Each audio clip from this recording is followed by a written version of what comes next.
Newtonian gravity equation, acceleration due to gravity is equal to gm over r squared. Seems kind of prosaic. And that's equal to gm over r prime. And obviously there are sign problems over here. I just don't want to bother with it right now. Okay? So acceleration due to gravity is equal to gm over r prime. Now you say, well, why bother with gm over r prime? Just make it r squared.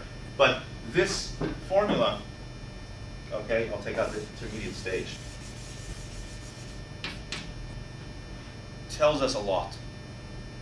In gravity theory, Newtonian gravity theory tells us, first of all, you have an equivalence principle because you don't need the force, you can define the acceleration. Secondly, it tells us that there's a structure to the acceleration, has a potential. It's derivable from a potential. It tells us all kinds of things. So this equation, even in Newtonian gravity, is pretty powerful. It's very beautiful. It means, you know, something nice, that bodies with different masses will accelerate in the same way due to gravity. It tells us that we'll be able to define some quantity which is path independent, namely the energy, and we'll be able to make calculations more simple and so on. Right. But it doesn't, you know, it's nice, but somehow it doesn't affect the theory. It doesn't really tell us anything that we need so much. You can just use 1 over r squared also. You can use f equal to gmm over r squared and solve things too. Mm-hmm. R double dot means second derivative with respect to time. We could now stick in that additional level over here by expressing this in terms of the potential. In this case, it's kind of trivial. 1 over r squared clearly is the derivative of 1 over r with a minus sign. Mm-hmm. So we can write this as gradient of phi, whatever, where phi is simply gm over r. I'm not going to worry about the signs here. If you want to write it as the space-time theory, you can have gamma tr is equal to what? Gradient of, instead of this, okay? Since we know that there's a metric, I'll write it as my g, right? Tr, that's the theorem.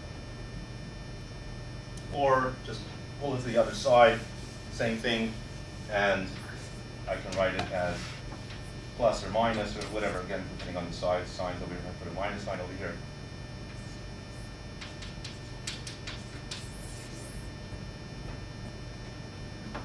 So now this equation takes this equation one step more, one step deeper, and says there's a structure to this. It comes from a metric. Right. Because as a Newton equation, there's a structure to this that comes from a potential.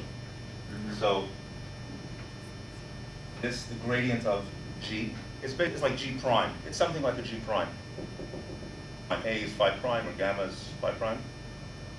Right? So it's really, I can write it as g prime.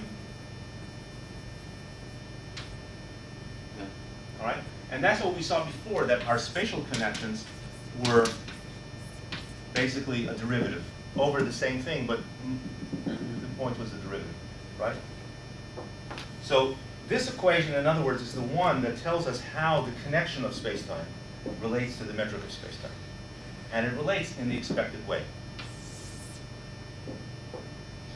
Okay? So this equation in Newtonian gravity doesn't really tell us anything that we need so much, but when you interpret it as the geometry of spacetime, it tells us a lot and leads us to create a whole new theory.